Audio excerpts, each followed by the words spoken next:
Journey to the West. Tale of a monk named Xuanzang who travels to India with his four disciples in search for the Holy Scriptures. Journey to the West in Chinese, Shioji, written by Wu Chang'an, a novelist and poet of the Ming Dynasty. It is one of the four classics of Chinese literature. This beloved adventure tale combines action, humor, and spiritual lessons. The novel takes place in the 7th century. It tells the story of one of Shakyamuni Buddha's disciples who was banished from heaven. He was sent to the human world and spent 10 lifetimes acquiring the self realization and knowledge. In his 10th lifetime, during the Tang dynasty, he reincarnates as a monk named Xuanzang. The Emperor Taizong of Tang wishes monk Xuanzang can travel west and bring holy Mahayana Buddhist scriptures to China. After being inspired by a vision from the Bodhisattva Guanyin, the monk accepts the mission and sets off on the sacred quest. Xuanzang traveled throughout China in search of sacred books, seeking knowledge. At length, he came to Chang'an, then under the peaceful rule of the emperor, where Xuanzang developed the desire to visit India. He knew about Faxian's visit to India and, like him, was concerned about the incomplete and misinterpreted nature of the Buddhist texts that had reached China. He was also concerned about the competing Buddhist theories in variant Chinese translations. He sought original untranslated Sanskrit texts from India to help resolve some of these issues. Xuanzang was ill-equipped for such travel on his own.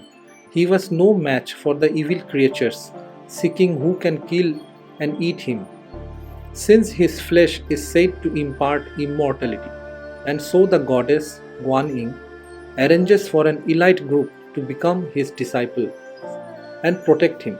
The valiant Monkey King, the lustful pixie, the taciturn sand monk, and the white dragon horse. All of them were banished to the human world of sins in the heavens. Out of mercy, Guanyin gives them one more chance so they can protect monk Xuanzang on his pilgrimage. On their journey, they encounter one trial after another, and a total of 81 to be precise. Through force and deception, demons and evil spirits come after the monk.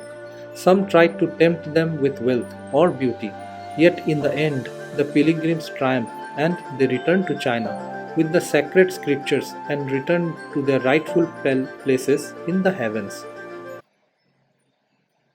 Journey to the West is known for its colorful characters, especially the Monkey King and Pixie. The Monkey King was born out of a rock and learned supernatural powers from a Taoist master. With the combination of his mischievous nature and great powers, he created chaos both in heaven and the underworld. The heavenly Jade Emperor tried to calm him down by granting him the title of the Great Sage of Heaven, but Monkey King could not control himself and caused uproar in the heavenly palace. Buddha, getting annoyed, subdued the Monkey King and trapped him under a mountain. There he remained trapped for 500 years until one day monk Xuanzang passed by the mountains and freed him. This was the moment the Monkey King had been waiting for. He vowed to devote himself to the monk's service on his journey and was finally freed. The Monkey King was one of the key characters to this story. He proved a critical asset to the monk. He could see right through the demons and their witchcraft and was not tempted by beauty or riches. His wit helped the monk escape many perilous situations. And although he proved unruly at times for his great accomplishments, he was later awarded the title of Buddha victorious in strife.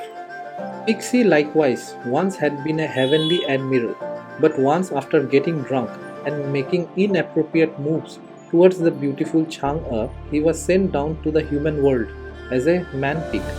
Pixie was known for being lazy and gluttonous, and worst of all, licentious. Even after 10 years of spiritual self-cultivation on his pilgrimage, Pixie could not let go of the desires, and so upon completion the mission, he was given the title of Heavenly Altar Messenger. This novel is so rich in symbolism. The tribulations the travelers face are metaphors for the trials one must pass on a spiritual journey to gain ultimate knowledge and freedom. Xuanzang is known for the epoch-making contribution to Chinese Buddhism. The travelogue of his journey to India in 629 to 645 CE, his efforts to bring over 657 Indian texts to China, and his translation of some of these texts. At the age of 27, Monk Xuanzang began his 17 years journey to India. He defied everything in his way, making his journey through Central Asian cities to India. He visited most parts of India, including the Nalanda monastery, where he studied with Silabhadra. Likewise, he departed from India with numerous Sanskrit texts on a caravan of 20 horses. His return was welcomed by the emperor, who encouraged him to write the travelogue. This Chinese travelogue, Great Thang Records on the Western Regions, is a notable source of scholarship on 7th century India and China cultural relations. Thank you for watching. We will bring to you more fascinating Chinese cultural stories. Don't forget to share and comment.